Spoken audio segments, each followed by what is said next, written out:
A sloth, a donkey, and a curious human. Send a prompt and see what they're doing.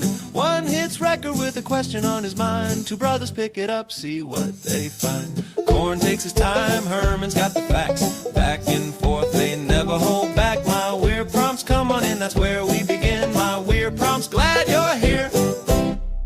This episode was generated using artificial intelligence. Please verify facts. You know, Corn, this whole show runs on GPU compute, and we wouldn't be here without Modal. Seriously. And that's what powers all our text-to-speech. Everything you're hearing right now.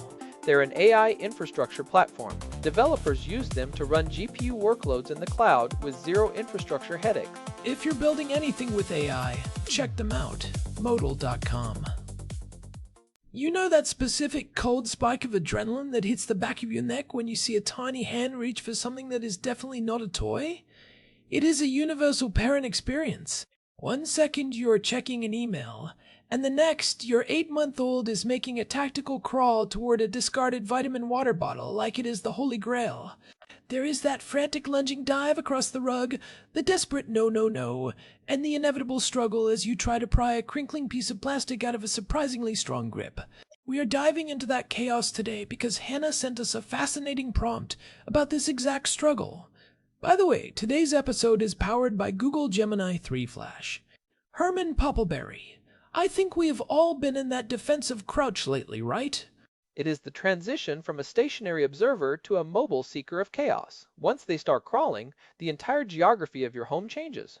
Suddenly, the world isn't just things to look at, it is a buffet of textures and densities that all apparently need to be calibrated by the mouth.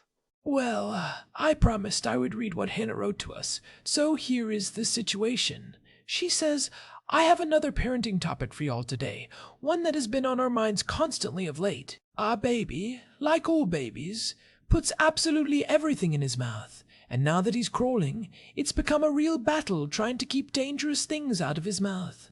The main issue for us currently is trying to figure out where to draw the line between what is safe and isn't.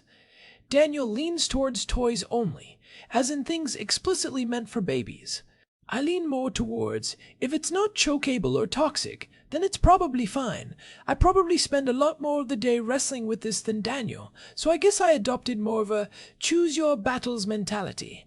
Where is the right place to draw the line? Is it so terrible if he wants to put a disposable water bottle in his mouth? Or kitchen items? Packaging? Sunglasses?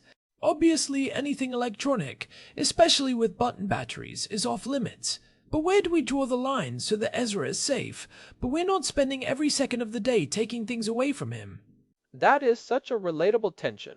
It is the classic safety first versus sanity first debate, but there is actually a deep well of developmental science behind why Ezra is doing this and how we can actually categorize these objects without losing our minds.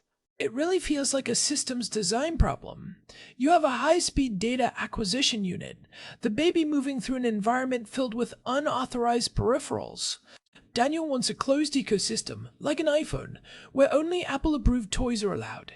Hannah is looking for more of an open-source Linux-style approach, where as long as it doesn't crash the system, it stays. That is a great way to frame it. And the stakes feel incredibly high because the system crashes. In this metaphor involve trips to the emergency room. But if you restrict the environment too much, you are essentially putting the baby in sensory airplane mode. They need that input. So we have to find the middle ground. We need to figure out if that plastic bottle is a harmless sensory tool or a chemical, leaching choking hazard waiting to happen. There is a lot to unpack here, from the toilet paper roll test to the hidden dangers in a pair of Ray-Bans. There really is. We need to look at the difference between mechanical safety like, will this physically block an airway, and chemical safety, which is much more insidious. Because a metal wisp might be totally fine mechanically, but those sunglasses Hannah mentioned, they might be a chemical minefield. Alright, let's get into the weeds on this. Why is the mouth the go-to tool for a crawling baby? And how do we build a framework that keeps Ezra safe without turning the house into a Victorian padded cell? The mouth is essentially a high-resolution 3D scanner. For a 9-month-old like Ezra, the hands are still these relatively blunt instruments. They can grab and move things, but the fingertips don't have the same density of sensory receptors that the lips and tongue do.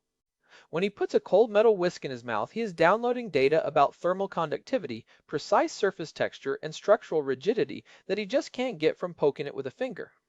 It's a total bandwidth issue. The mouth is the fiber optic connection, and the hands are still on dial-up, but this creates the core conflict for Hannah and Daniel.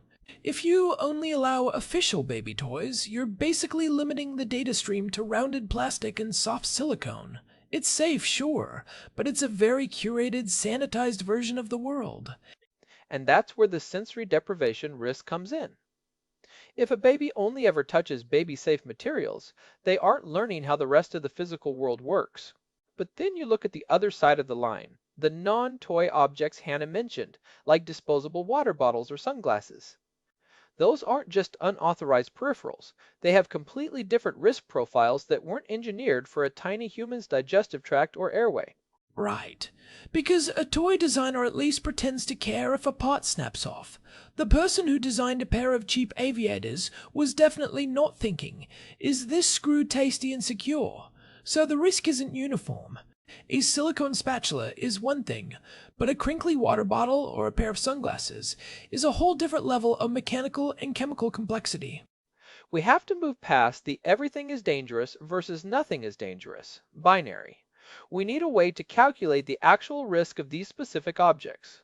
What is the likelihood of a mechanical failure, like a lens popping out, versus the developmental benefit of Ezra feeling that specific weight and texture?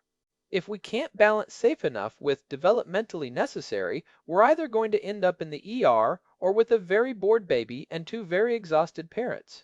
Well, if we're talking about high-resolution data, we have to acknowledge that for a 9-month-old, the mouth is basically a laboratory-grade sensor. It's not just about taste. The tongue and lips have a much higher density of sensory neurons than the fingertips at this stage.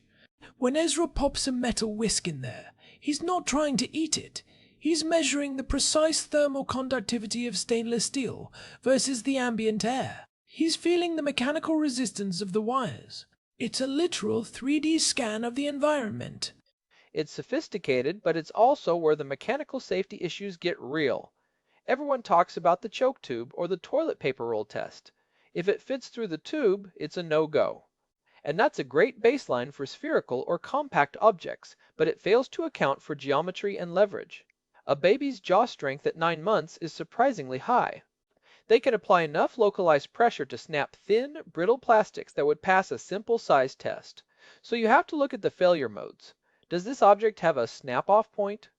Like those disposable water bottles Hannah mentioned. Every parent has handed one of those to a baby because the crinkle sound is like crack to a 10-month-old. It's the ultimate low-cost entertainment. But if you look at a standard 500 milliliter PET bottle, the failure modes are actually kind of terrifying if you're a systems thinker. They really are. First, you have the cap. Even if it's screwed on tight, a determined crawler with 4 sharp front teeth can eventually gnaw at the plastic ring. If that cap comes off, it's a perfect-sized hemispherical airway obstruction. Then there's the plastic itself.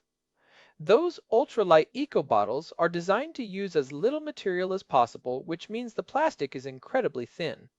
If Ezra crinkles it until it creases and then chews on that crease, he can actually fatigue the plastic until a small, sharp shard flakes off. So it's not just a choking hazard, it's a laceration risk inside the mouth. And that's before we even get to the chemical side. We know these soft plastics are often BPA free now, but the 2026 research is showing that warm saliva and mechanical agitation, basically baby chewing, can cause microplastic shedding at a rate way higher than just drinking from the bottle normally. The mechanical versus chemical distinction is key. A wooden spoon is mechanically safe in that it won't fit down a throat, but if it's an old one with a flaky varnish, you've got a chemical and splinter risk. You have to evaluate the integrity under duress. Is this object designed to stay in one piece when subjected to high pressure, wet, acidic environments? Because that is exactly what a baby's mouth is.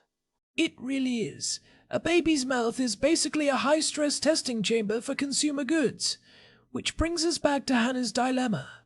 If the water bottle is a hidden mechanical death trap, how do we build a yes space that isn't just a padded cell? We've talked about the yes basket before, but I think we need to get specific about the non-toy inventory. If I'm Ezra and I see a cold, shiny metal measuring cup, that is 1,000 times more interesting than a plush giraffe. It's the weight and the thermal conductivity. Metal feels real in a way that injection molded plastic doesn't. A stainless steel measuring cup or a heavy-duty silicone spatula. The kind that's one solid piece so the head can't pop off. Those are top-tier sensory tools. They're non-toxic, they're too big to swallow, and they're virtually indestructible. You're essentially curating a household exploration kit, but you have to be the quality control engineer. Right, because for every safe spatula, there's a hard no hiding in plain sight. Take sunglasses, they're the ultimate shiny object. But if you look at the failure points, they're a mess. You've got those tiny hinge screws that can vibrate loose after a few good drops, and suddenly you have a literal choking hazard the size of a grain of rice. Plus, most adult frames aren't rated for saliva solubility. The 2026 data on lead in the hinges and BPA in the cheap plastic frames is pretty sobering when you realize that stuff is going directly onto a developing tongue. And that leads us to the absolute zero tolerance zone electronics, specifically anything with a button battery. If there is one hill to die on as a parent, it's this. Car fobs, those thin credit card, remotes, musical greeting cards. They are biohazards in a living room. If a baby swallows a lithium coin cell, it can create an electrical circuit through the esophageal tissue and cause catastrophic internal burns in under 2 hours. It's not just a choking risk, it's a chemical electrical emergency. So the choose your battles algorithm has to be tiered. It's not a flat no to everything. I look at it as a 3-filter test. Filter 1, is it a choking or projectile risk? Filter 2, is it chemically toxic or a battery hazard? Filter 3, is it worth the psychological tax of a meltdown? If it passes the first two, maybe you let him have the cardboard box from the delivery, even if he turns it into a soggy mess. There's a real second-order effect to the constant no. If every time Ezra reaches for the world, a giant hand swoops in and snatches it away, you're not just protecting him, you're teaching him that exploration is a conflict. That creates a high-friction environment for everyone. By proactively seeding the floor with safe, non-toys, like a wooden spoon that's been sanded smooth or a clean, thick-gauge plastic container, you're buying yourself peace of mind and giving him the autonomy he's clearly craving. You're moving from a warden mindset to a systems designer mindset. So if we're moving from the warden mindset to the systems designer mindset, we need a reliable rubric. I've been thinking about this as a 3-filter test for rapid object assessment. When Ezra grabs something, you run it through the filters in about 2 seconds. Filter 1 is the physical. Is it a choking hazard or a projectile risk? Use the toilet paper roll rule. If it fits, it's a no. Filter 2 is the chemical. Is it toxic or a battery hazard? This is where those button batteries and lead-painted vintage spoons get flagged. And filter 3 is the mechanical. Can he break a piece off? If it passes all 3, you can probably take a breath and let him investigate. That's a perfect heuristic for high-stakes decisions. It creates a safe-ish tier. But to really reduce the friction Hannah's talking about, you have to go on the offensive by creating a dedicated household object exploration basket. Instead of just baby toys, you fill a low basket with high-sensory, safe, real items. I'm talking about a heavy stainless steel whisk, a large silicone basting brush that's a single molded piece, and some clean, thick-gauge cardboard packaging that hasn't been stapled or heavily inked. When he's bored of the plastic rattle, you point him toward the basket of grown-up stuff that's already been pre-vetted by your 3-filter test. It's basically a curated yes space within the living room. It satisfies that functional play urge where they want what you're using, but without the risk of him swallowing a tiny screw from your sunglasses. But there's a final layer here that I think is crucial for sanity, and that's the supervised versus unsupervised distinction. There are some objects that are yellow light items. A disposable water bottle, if it's BPA free and the cap is screwed on tight, might be okay for 3 minutes while you're sitting right there watching him crinkle it. But the second you walk into the kitchen to make your coffee, that bottle goes on the counter. Unsupervised items have to be fail-safe.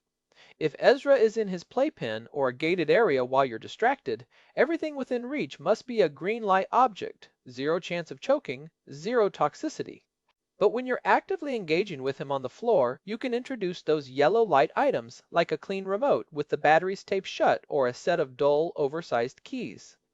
It allows for the high-intensity sensory input he's craving without turning the house into a Victorian prison. You're managing the risk profile based on your own proximity and attention span. It shifts the goal from total elimination of risk to managed exposure. You aren't spending every second of the day in a wrestling match over a piece of crinkly plastic if you know you've already checked the cap and the material. It gives Hannah the choose your battles freedom because she's already won the war on the floor before the day even started. That managed exposure approach is really the sustainable path forward. It acknowledges that Ezra is basically a little scientist conducting haptic research and you're just the lab safety officer. What I find fascinating to ponder as we wrap this up is the long-term trajectory of this behavior. We know the oral exploration phase typically starts to shift toward more sophisticated manual exploration around 18 to 24 months, but the quality of that early oral data is foundational. It makes me wonder about the second-order effects on tactile discrimination. Like, does a baby who was allowed to mouth a cold stainless steel whisk and a squishy silicone spatula develop a more nuanced sense of texture and density than a kid who only ever felt injection?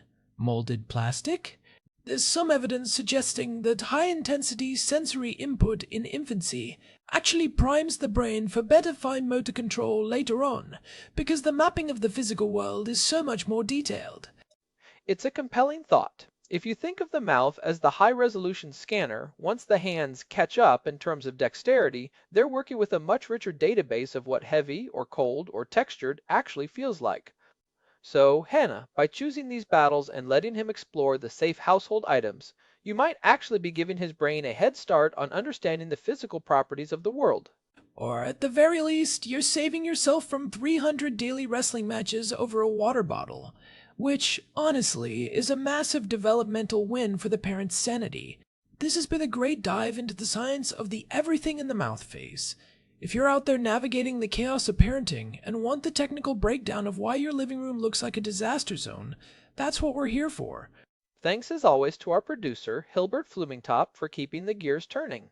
And a big thanks to Modal for providing the GPU credits that power this show. If you're enjoying these deep dives, a quick review on your podcast app really helps us reach more parents and nerds alike.